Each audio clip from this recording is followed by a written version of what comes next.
Good afternoon everyone, or magandang hapon na naman sa inyo lahat. So, katatapos ko lang mag-edit. So, na-post ko na pero wala pang nanonood. So anyway, wala nang ulan. So, nag-start na mag-init. So, ang oras ngayon dito sa aming lugar is 1:30 in the afternoon. So, ang gagawin ko ngayon kasi wala nang ulan, so magdugtong ako ng Bangkok Kalachuchi o Bangkok Karachuchi or Kalachuchi. So, hindi ko alam yung anong pronunciation dyan. So, basta magdugtong ako ng yung Kalachuchi. So, ang dala ko dito is may tiban, syempre blade, surgical gloves, made in China, left and right.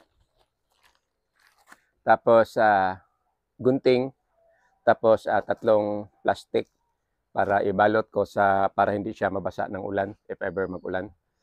So, punta na ako doon, kukuha ako ng material. So, ang bali idugtong ko with the local Kalachuchi o Kalachuchi, dugtungan ko siya ng bali double na puti, double na pula, tsaka double na variegated pink. So, let's go!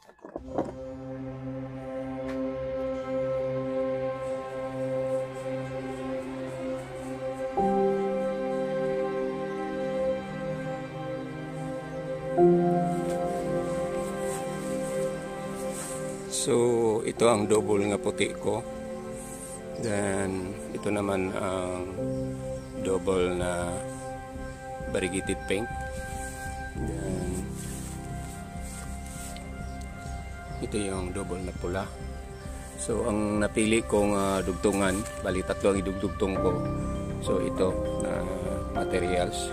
So, tatlong sanga. So, yun ang dudugtungan ko ng tatlo. So, yun ang dalhin ko doon. Simula na ako magdugtong. So, itong pagdugtong ko, hindi ako makasiguro na 100% mabuhay.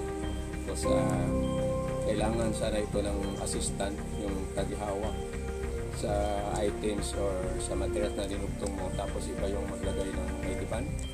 So, ngayon, nag-asa ko ng tulong sa anak ko. Natamad man tumulong. So, I don't have choice. Ako na lang gumawa. So, ini-ready ko na lang lahat. So, I just hope na, kasi pabilisan ito. Yung pagkuha ng hirap pa ako uling gunting. So, hindi pa ako sanay ng nakasuot ng surgical gloves. So, nakadugtong na ako dati. Yung ako lang mag-isa. Tapos, it happened, namatay. Then, nakasurvive lang siguro yun. Mga dalawa lang. So, mostly namatay. So, this time now, try ko. So, just hope na maging maayos.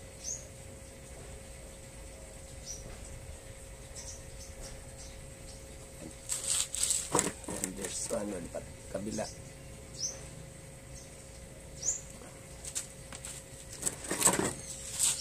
So, itong parts. So, yung pagkaputol is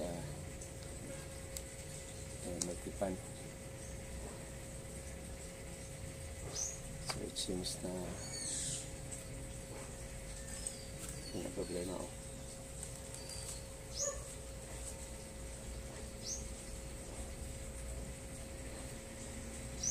Maabutan tayo sa tuyo. Sobrang liit. So, kailangan ko nang mag-cut ulit.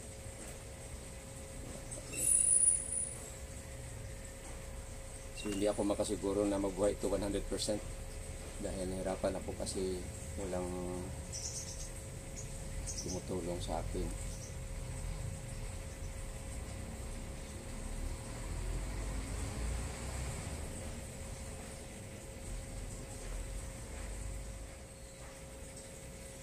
So, mabuti nakakapit siya.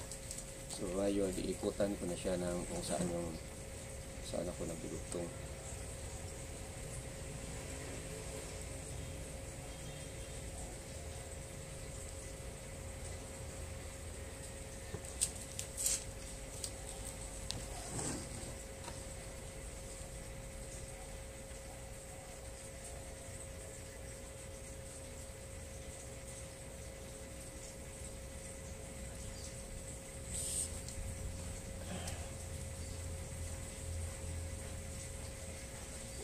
hindi ko alam kung nakakapit ba yun kasi nag-giveaway. Nakita ko bumubuka. So kung nakapasok yung may tiban doon, there's a possibility na hindi ito mabuhay. So ibang kulay. So natapos ko na nadugtungan, so iba na naman. So okay lang yung parts na nakatayo, ito nakahiga. I don't know kung mabuhay ba ito.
Ito ang problema, yung pressure ko.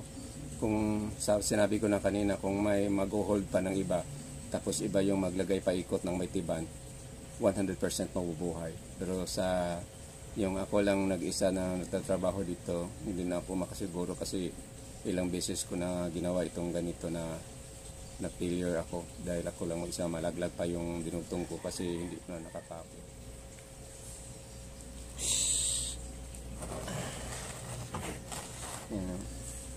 Nag-spring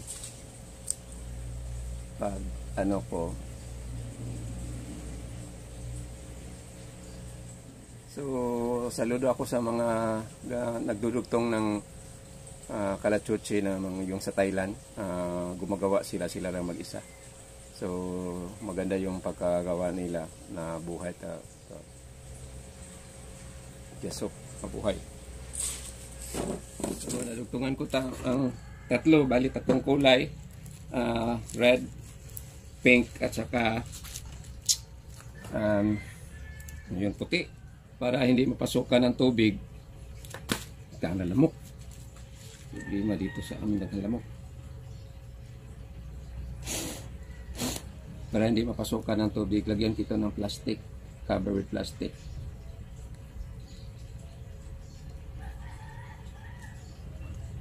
Yan.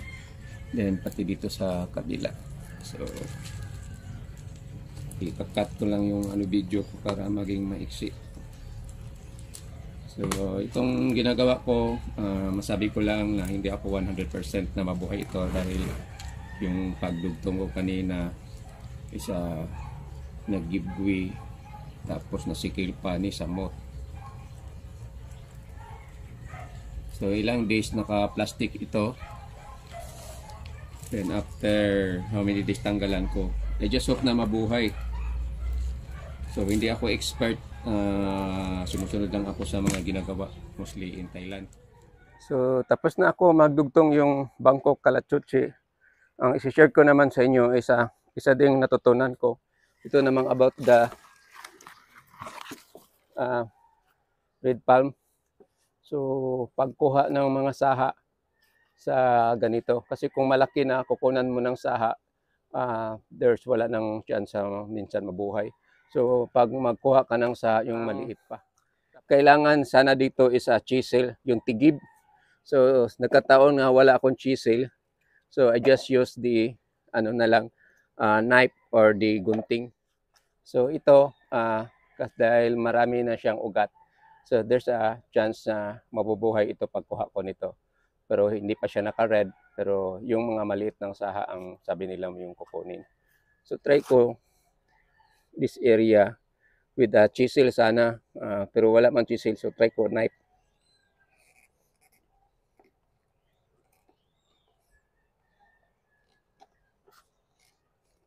So mahirap. So instead chisel, gunting na lang. Kailangan mas there's a kuan. So ganito, yan nakakapit na siya. So papaputol itong ugat sa ilalim. There's a tendency na hindi na ito mabuhay kung maputulan siya ng ugat.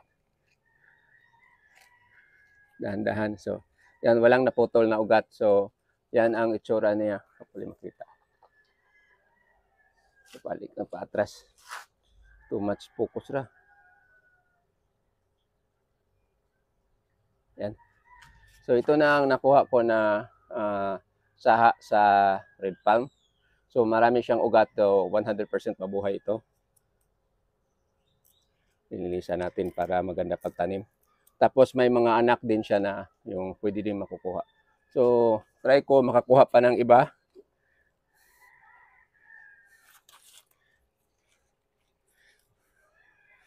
Ikot tayo.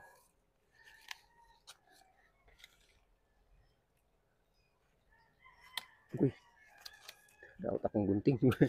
Ang akong gunting bagong pinalit yung nagamit nako. Delikado ma.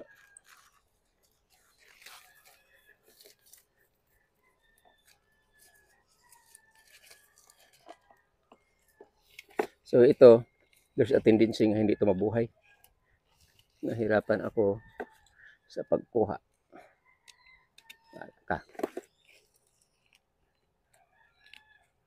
So yan, nakadala siya ng ugat pero naputulan ng ugat dito sa kabila.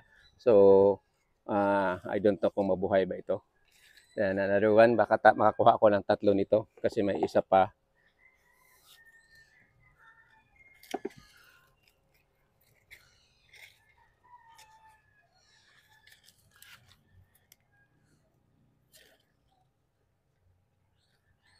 So itong bali dalawa lang ang nakuha ko kasi itong isa nabaon sa sobra sa ilalim. So pag ipipersa ko ito tanggalin, walang ugat na magdadala, there's possibility mamamatay.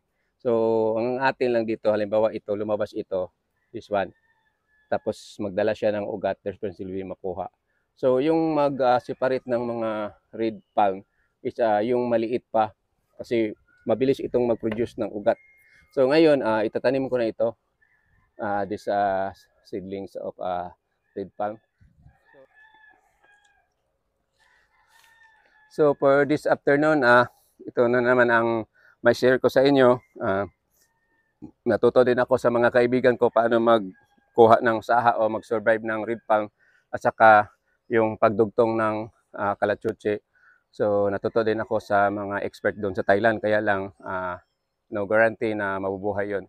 So ito, itong isa, this one is 100% mabuhay ito. This one is may malaki pang question mark kasi naputulan ng ugat. So just hope mabuhay din. So itatanim ko pa ito. Yun lang masishare ko sa inyo for this afternoon. It's already around 2:30 in the afternoon. Maraming salamat sa panonood. God bless you all. Have a nice afternoon ahead of you. Bye-bye.